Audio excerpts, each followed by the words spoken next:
वालेकुम viewers, my name is Ali रज़ा।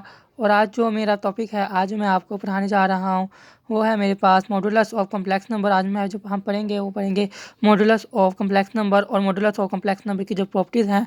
आज का जो मेरा लेक्चर है उसके मतलब होने वाला जा रहा है। और आज हम ट्राइंगल इनइक्वालिटी के बारे में पढ़ेंगे कि ट्राइंगल इनइक्वालिटी क्या होती है, उसका जो प्रूफ है उसके बारे में डिस्कस वो शायद अगली वीडियो में हो। लेकिन ये हम स्टार्ट करते हैं कि मॉडुलस ऑफ कम्प्लेक्स नंबर क्या होता है। लेट दैट मेरे पास एक कम्प्लेक्स नंबर है एक्स प्लस छोटा वाई की फॉर्म में। एक्स वाई जो है वो बिलोंग करता है रियल नंबर से। पता है आपको, एक्स और वाई जो होते हैं रियल पार्ट्स होते हैं। आई की वजह से इमेजिनरी हो रहा होता है वाई, आपको पता है। तो ये मेरे पास डायग्राम में जो बनाई है, ठीक है, ये वाई को इंडिकेट कर रहा है ये लाइन, और ये एक्स एक्सिस होती है, और ये आर मेरे पास है, जेड का मॉड है, ये जेड की मैग्नीट्यूड है, ठीक है, एक क्वेश्चन है, ठीक है। मैं आगे देखता हूँ। फिथागोरस थ्योरम आप जानते हैं कि क्या होता है। वो होता है कि हाइपोटेनियस का जो स्क्वायर होता है वो बेस के स्क्वायर प्लस परपेंडिकुलर के स्क्वायर के इक्वल होता है, ठीक है। हाइपोटेनियस जेड है तो जेड के बाहर का स्क्वायर जो होगा मेरे पास वो इक्वल होगा x square plus Y square, ठीक है। तो जेड की मैग्नीट्यूड इक्वल आ जाएगी मेरे पास, इसका मैंने स्क्वायर रूट लिया दोनों तरफ, तो x square plus Y square का अंडर रूट आ गया। तो मेरे पास जेड का बाहर आ गया, मैग्नीट्यूड आ गई है। मैंने जेड लिया था, plus minus X square plus Y square आ गया। तो जेड जो बाहर मैग्नीट्यूड है इक्वल है X square plus Y square का under root. Since distance is always positive, distance जो मेरे पास है वो सिर्फ पॉजिटिव लिया जाता है, डिस्टेंस को हम नेगेटिव नहीं लिया जा सकते। जैसे -5 किलोमीटर हम नहीं ले सकते, जैसे कि आपको पता है, ठीक है। अब हम पढ़ते हैं properties of modulus of complex number. Modulus की प्रॉपर्टीज़ क्या है कम्प्लेक्स नंबर की, ठीक है। वो मेरे पास 4 प्रॉपर्टीज़ होती हैं। Z1 Z2 Z3 जो है मेरे पास कम्प्लेक्स नंबर्स हैं, ठीक है। तो मेरे पास इसमें बताया हुआ है कि Z की मैग्नीट्यूड है, कम्प्लेक्स नंबर की मैग्नीट्यूड है वो इक्वल होती है उसके कॉन्जुगेट की मैग्नीट्यूड के, ठीक है। वो इक्वल होती है उसके एडिटिव इन्वर्स के मैग्नीट्यूड के, वो इक्वल होती है उसके कॉन्जुगेट के मैग्नीट्यूड के, ठीक है। इधर माइनस भी आना था साथ में। वो इक्वल होती है उसके एडिटिव इन्वर्स के कॉन्जुगेट की मैग्नीट्यूड के, इधर माइनस भी आना था। इधर जो है मैंने माइनस भी यूज़ करना था, वो गलती से नहीं लिखा गया, ठीक है। दूसरी इसकी प्रॉपर्टी Z1 Z2 दोनों कम्प्लेक्स नंबर हैं, उनको उनकी मैग्नीट्यूड को मैं उन दोनों को मल्टीप्लाई करूँ फिर उनकी मैग्नीट्यूड लूँ, ठीक है। वो मेरे पास इक्वल होगी पहले नंबर की मैग्नीट्यूड के उसके यानी मॉडुलस के मल्टीप्लाई बाय दूसरे नंबर के मॉडुलस के, ठीक है।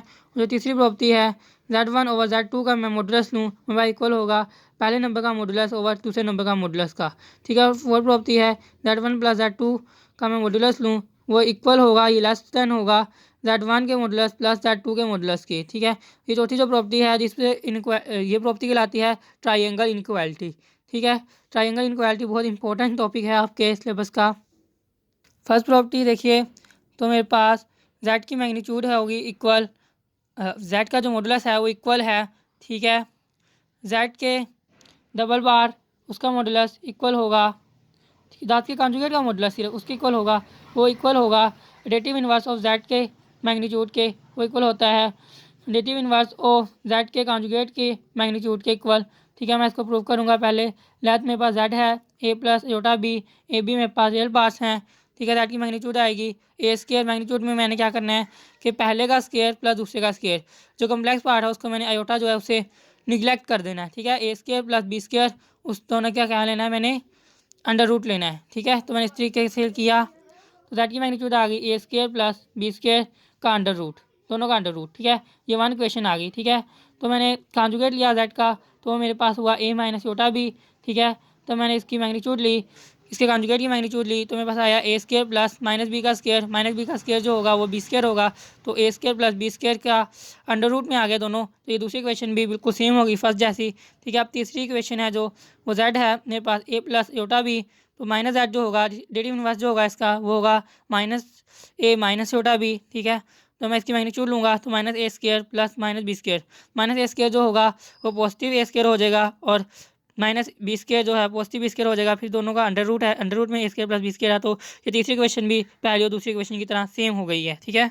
फोर्थ क्वेश्चन देखते हैं। देखिए Z मेरे पास है A प्लस जोटा बी, माइनस Z है माइनस ए माइनस जोटा बी, माइनस Z का कॉन्जुगेट इक्वल है माइनस ए प्लस जोटा बी, ठीक है। तो मैंने इसकी मैग्नीट्यूड ली माइनस ए का स्क्वायर प्लस बी का स्क्वायर, तो मेरे पास माइनस Z का कॉन्जुगेट की मैग्नीट्यूड आ गई equal a square plus b square from 1 2 and 3 and 4। देखिए सारे के सारे बराबर थे, तो मैंने बराबर सारों को बराबर लिख दिया, ठीक है। अब मैं इसकी इस प्रॉपर्टी की अगली प्रॉपर्टी को मैं सेकंड प्रॉपर्टी को स्टार्ट करने जा रहा हूँ।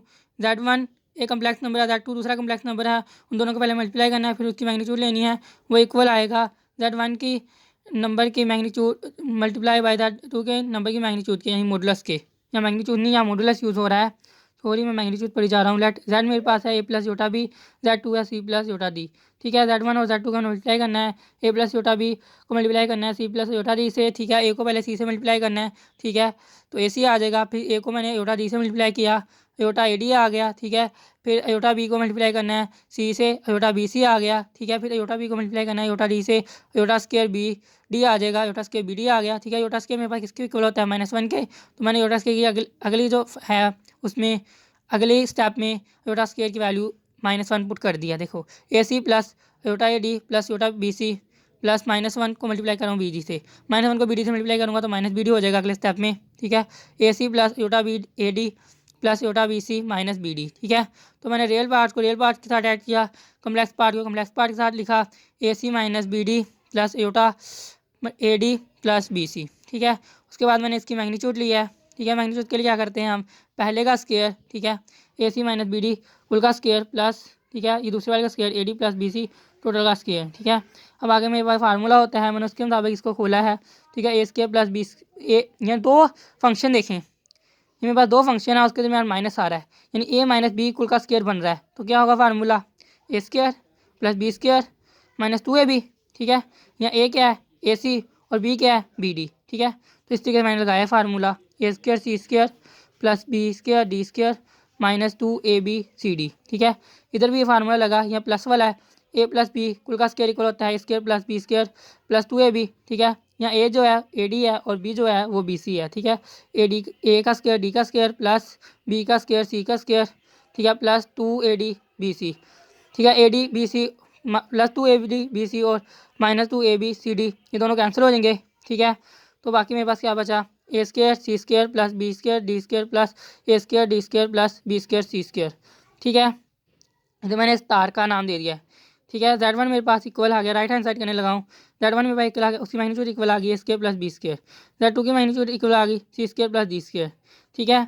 मैंने Z1 की मैग्नीट्यूड को मॉडुलस को मल्टीप्लाई करना है Z2 के मॉडुलस से, मैग्नीट्यूड से मल्टीप्लाई करना है, A square plus B square के अंडर रूट को मल्टीप्लाई करना है C square plus D square के अंडर रूट से, ठीक है। इन दोनों को मल्टीप्लाई करना है, A स्क्वायर को C स्क्वायर से मल्टीप्लाई करूँगा A square C square, A square को मल्टीप्लाई करूँगा D स्क्वायर से A square D square, B square को मल्टीप्लाई करूँगा C स्क्वायर से B स्क्वायर C स्क्वायर, ठीक है। B स्क्वायर को मल्टीप्लाई करूँगा D स्क्वायर से B स्क्वायर D स्क्वायर, ठीक है। 1 और *2 जो मेरे पास जो इक्वल वैल्यू है, ज़रा गौर से देखिएगा, यहाँ भी A स्क्वायर C स्क्वायर है, यहाँ भी A स्क्वायर C स्क्वायर है, यहाँ B स्क्वायर D स्क्वायर है, यहाँ भी B स्क्वायर D स्क्वायर है, यहाँ A स्क्वायर D स्क्वायर है, यहाँ A स्क्वायर D स्क्वायर है, यहाँ B स्क्वायर C स्क्वायर है, यहाँ भी B स्क्वायर C स्क्वायर है, ठीक है। From star and double star left hand side जो आ गई मेरे पास राइट हैंड साइड के इक्वल आ गई, ठीक है। तीसरी इसकी प्रॉपर्टी है, कहता है Z1 ओवर Z2 इन दोनों की, यानी ये पहले करेंगे उसके बाद उसकी मैग्नीट्यूड लेंगे तो इक्वल आएगी Z1 के मैग्नीट्यूड ओवर Z2 के मैग्नीट्यूड के, ठीक है। लेट मेरे पास Z है नंबर है कॉम्प्लेक्स जो है A प्लस जोटा B की फॉर्म में, Z2 है C प्लस जोटा D की फॉर्म में, Z1 ओवर Z2 आ गया A प्लस जोटा B ओवर C प्लस जोटा D की फॉर्म में, ठीक है। तो मैं C प्लस जोटा D से मल्टीप्लाई कर रहा हूँ नीचे, और मल्टीप्लाई कर रहा हूँ सॉरी कॉन्जुगेट से C प्लस जोटा D का कॉन्जुगेट जो है C माइनस जोटा D उससे मल्टीप्लाई कर रहा हूँ, उसी से ही मैं जो है वो डिवाइड कर रहा हूँ, ठीक है। A प्लस जोटा B ऊपर आ जाएगा C multiply by C minus जोटा D, ओवर में आ जाएगा पहला देखें A plus B A minus B, अगर ये हो मल्टीप्लाई खा रहे हो तो मेरे पास क्या होता है formula A square minus B square, तो मैंने इसी फार्मूले के मुताबिक लिखा A स्क्वायर यानी C स्क्वायर माइनस जोटा D का स्क्वायर, ठीक है। तो मैंने इसी फार्मूले के नीचे लिखा, ठीक है। तो A को मैंने मल्टीप्लाई किया C से, AC आ गया, A को दिया मल्टीप्लाई माइनस जोटा D से, तो माइनस AD अयोटा आ गया, ठीक है। B को मल्टीप्लाई किया C से, ठीक है, आयोटा B को मल्टीप्लाई किया C से, देखो BC अयोटा आ गया, ठीक है। अयोटा B को मल्टीप्लाई किया माइनस अयोटा D से, ठीक है, प्लस माइनस माइनस आया, ठीक है। अयोटा अयोटा अयोटा स्क्वायर आ गया, B को D से मल्टीप्लाई किया BD आ गया, ठीक है। और में आ गया C square minus iota square D square, ठीक है। तो आगे अगले स्टेप में AC minus AD iota plus BC iota minus -1 BD, ठीक है। माइनस माइनस क्या होता है बच्चों, प्लस होता है, ठीक है। ओवर में आ गया C square minus minus minus को -1 से दिया मल्टीप्लाई तो D स्क्वायर, -1 कहाँ से आया, आयोटा स्क्वायर जो होता है वो -1 के इक्वल होता है, ये आप 9 से पढ़ते आ रहे हैं, ठीक है। AC minus AD iota plus BC iota plus BD, ठीक है, over C square plus D square, ठीक है। अगला स्टेप देखिए आगे, मैं रियल पार्ट को रियल पार्ट के साथ ऐड कर रहा हूँ और कम्प्लेक्स पार्ट को कम्प्लेक्स पार्ट के साथ AC plus BD plus iota ठीक है, b C minus A D over C square plus D square. ठीक है, अब कम्प्लेक्स पार्ट को अलग लिख लेता हूँ, रियल पार्ट्स को अलग लिख लेता हूँ। A C plus B D over C square plus D square plus iota B C minus A D over C square plus D square. ठीक है, उसके बाद मैंने इसकी करनी है मैग्नीट्यूड लेनी है। मैग्नीट्यूड लेने के लिए मैंने क्या करता हूँ, पहले का स्केयर होता है, ठीक है, प्लस दूसरे का स्केयर होता है। ठीक है, ये दोनों क्या होते हैं, अंडर रूट में होते हैं। ठीक है, तो पहले का square A D plus B D over C square plus D square का square plus B C minus A D over C square plus D square कुल का स्केयर। ठीक है, बटे में क्या आ गया, C square plus D square, यहाँ भी था तो यहाँ भी था, सी स्केयर प्लस डी स्केयर, तो आ टोटल का स्केयर। ठीक है, तो मैं इसको फार्मूले के मुताबिक खोलूँगा ऊपर वाली टर्म को। ठीक है, ये ए प्लस बी का फार्मूला बन रहा है, ये ए माइनस बी का फार्मूला बन रहा है।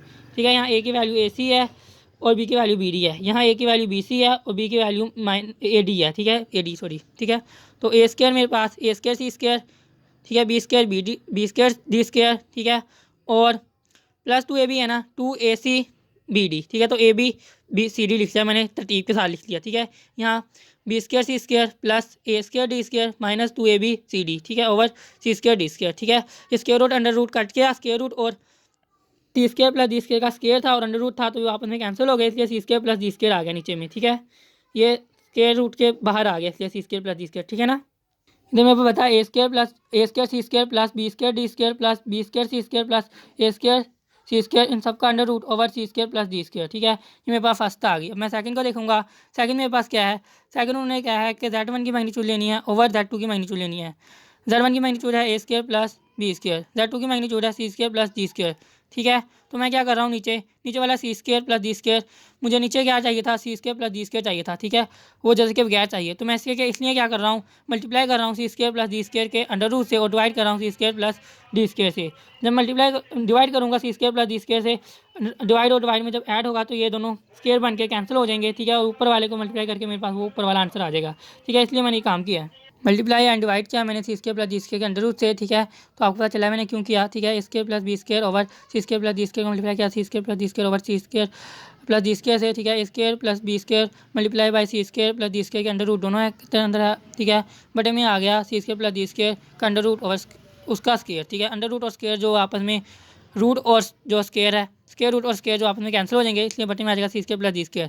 ठीक है, मैंने ए स्केयर प्लस बी स्केयर का अंडर रूट को मल्टीप्लाई करना सी स्केयर प्लस डी स्केयर से, ए स्केयर को मल्टीप्लाई करूँगा सी स्केयर से, ए स्केयर सी स्केयर आ गया, ए स्केयर को मल्टीप्लाई करूँगा डी स्केयर से, ए स्केयर डी स्केयर आ गया, बी स्केयर को मल्टीप्लाई करूँगा सी स्केयर से, बी स्केयर सी स्केयर, बी स्केयर को मल्टीप्लाई करूँगा डी स्केयर से, बी स्केयर डी स्केयर। ठीक है, तो मेरे पास ये 2 क्वेश्चन आ गई। मैं पहली क्वेश्चन देखूँ तो मेरे पास ये सेम ही है, स्केयर सी प्लस ए स्केयर सी square plus B square D square plus B square सी स्केयर प्लस ए स्केयर सी स्केयर ओवर सी स्केयर प्लस डी स्केयर। ठीक है, तो ये सेकंड क्वेश्चन भी बिल्कुल सेम है। देखें तो from 1 and 2 left hand side right hand side के इक्वल है, from 1 and 2 left hand side जो राइट हैंड साइड के इक्वल आ गई है। ठीक है, और ये मेरा लेक्चर आज का यहीं पे जो इख्तिताम ज़ीरो होता है। अगर आपको वीडियो अच्छी लगी हो तो चैनल को सब्सक्राइब कीजिएगा, वीडियो को लाइक कीजिएगा ताकि आपको आने वाली वीडियो आप तक अगली जो पहुँच सकें। ठीक है, आज जो मैंने पढ़ा आपको मैं बताता हूँ। आज हमने मॉडुलस ऑफ कम्प्लेक्स नंबर के बारे में पढ़ा कि हमने किस तरीके से मॉडुलस ऑफ कम्प्लेक्स नंबर लिया, मेरे पास कैसे हाइपोटेनियस जो हेयर इक्वल होता है वो base square plus perpendicular square से आया, फिर मेरे पास कैसे आया x square plus y square का जो है ये उसका अंडर रूट के इक्वल आता है। ठीक है, उसके बाद मैंने इसकी प्रॉपर्टीज़ पढ़ी 4। ठीक है, उसके बाद मैंने 3 के आपको प्रूफ भी दिखाए। तो मेरे पास एक प्रॉपर्टी जो रह गया है ट्रायंगल इक्वालिटी वाली, वो अगली वीडियो में इंशाल्लाह मैं आपको सिखाने वाला हूँ। तो अब तक अल्लाह हाफिज़, गुड बाय, टेक केयर।